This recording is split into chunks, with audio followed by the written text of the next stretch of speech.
Welcome to రాజనీతి. రాష్ట్రంలో కొంతమంది ప్రజాప్రతినిధుల అవినీతికి, అరాచకానికి, వసూళ్ల పర్వానికి హద్దులు లేకుండా పోతా ఉంది. ముఖ్యమంత్రి చంద్రబాబు నాయుడు గారు దీని మీద తక్షణమే దృష్టి పెట్టి వాళ్ళని కంట్రోల్ చేయకపోతే ప్రభుత్వానికి చెడ్డ పేరు వస్తుంది. జగన్ ప్రభుత్వానికి ఈ ప్రభుత్వానికి తేడా లేదనుకునే ప్రమాదం కూడా ఉంది. ప్రజలు రేపు పొద్దున జగన్ ప్రభుత్వానికి చంద్రబాబు ప్రభుత్వానికి తేడా లేదనుకునే ప్రమాదం కూడా ఉంది.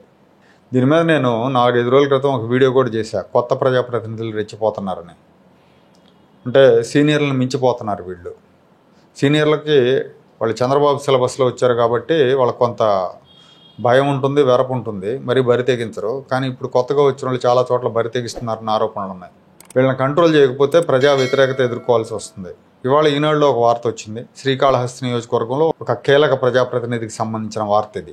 ఈయన మీద గతంలో కూడా చాలా ఆరోపణలు ఉన్నాయి. ప్రభుత్వం అధికారంలోకి వచ్చినప్పటి నుంచి కూడా ఇసుక దందాల దగ్గర నుంచి ప్రభుత్వ కార్యాలయాల్లో, రిజిస్ట్రేషన్ ఆఫీసుల్లో వసూళ్ల పర్వానికి తరలేపారని, దేవస్థానంలో వసూళ్లు చేస్తున్నారని ఇట్లా రకరకాల వార్తలు వచ్చినాయి. వార్తలు రాసిన వాళ్ళకి, ప్రసారం చేసిన వాళ్ళని తీవ్రంగా బెదిరించిన ఘటనలు కూడా ఉన్నాయి.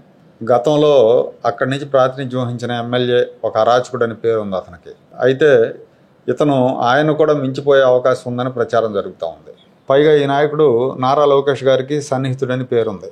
ఇలాంటి వాళ్ళని పక్కన పెట్టుకుంటే భవిష్యత్ నాయకుడిగా ప్రొజెక్ట్ అవుతున్న లోకేష్ గారికి మైనస్ అవుతుంది, కానీ ఏమాత్రం ప్లస్ కాదు. తాజాగా ఇన్సిడెంట్ ఏంటంటే, ఈనాడు రిపోర్ట్ చేసిన ఇన్సిడెంట్, ఆ నియోజకవర్గంలో పరిశ్రమల నుంచి తుక్కు కొనుగోలు చేసి చెన్నై కంపెనీ ఒకటి తుక్కు కొనుగోలు చేసి అక్కడి నుంచి ఆ తుక్కు అంతా స్క్రాప్ అంతా తీసుకెళ్ళి చెన్నై తీసుకెళ్తారు. సో ఈ వ్యాపారి దగ్గర నుంచి, ఈ తుక్కు కొనుగోలు వ్యాపారి దగ్గర నుంచి, మా కాన్స్టిట్యున్సీ నుంచి ఇదంతా స్క్రాప్ తీసుకెళ్తున్నారు కాబట్టి మీరు నెలకు 50 లక్షల మామూలు ఇవ్వండి మాకు, అలా ఇస్తేనే మీ లారీలు మా కాన్స్టిట్యున్సీలోంచి వెళ్తాయి, లేదంటే వెళ్ళనేమో అని హుకుం జారీ చేశారు. వాళ్ళు ఒప్పుకోలా, ఏమన్నారు. దాంతో పోలీసులను ప్రయోగించి వాళ్ళ లారీలు ఆపారు. రేణిగుంట రూరల్ సిఐ ఒక ఆయన, ఇంకో ఎస్ఐ ఒక ఆయన, వీళ్ళిద్దరూ వెళ్ళి లారీలు ఆపారు. కంపెనీ వాళ్ళకి ఢిల్లీ స్థాయిలో పరిచయాలు ఉన్నాయి. వాళ్ళు ఢిల్లీలో హోంమంత్రి అమిత్ షాకి ఫిర్యాదు చేశారు. హోంమంత్రి కార్యాలయం నుంచి రాష్ట్ర పోలీసులకు సమాచారం అందింది. దీని గురించి వాకప్ చేశారు. సంబంధిత అధికారులు ఎవరైతే ఉన్నారో వాళ్ళ మీద యాక్షన్ తీసుకోమని రాష్ట్ర పోలీస్ శాఖకు సూచించారు. పోలీస్ శాఖ అనంతపురం రేంజ్ డిఐజీకి విచారణ బాధ్యతలు అప్పచెప్పింది. ఇప్పుడు ఈ పోలీసులిద్దరిని విచారణకు పిలిపించారు. ఒక ప్రజాప్రతినిధి అవినీతి కారణంగా 2 ఉద్యోగులు బలవ్వాల్సి వస్తుంది. ఎందుకంటే ఆ కాన్స్టిట్యున్సీలో పనిచేస్తున్నప్పుడు ఆ అధికార పార్టీకి సంబంధించిన నాయకులు చెప్పినట్టు వినాల్సిందే. వినకపోతే వాళ్ళు అక్కడ ఉంచరు. బహుశా ఆ భయానికి వీళ్ళు వెళ్ళి వసూళ్ళ కోసం వెళ్ళారు. ఇప్పుడు ఇరుక్కున్నారు.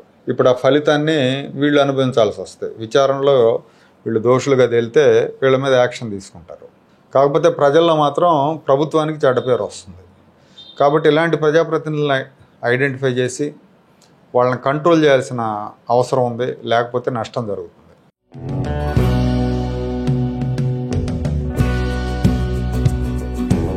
Like, share and subscribe to Rajaniti channel.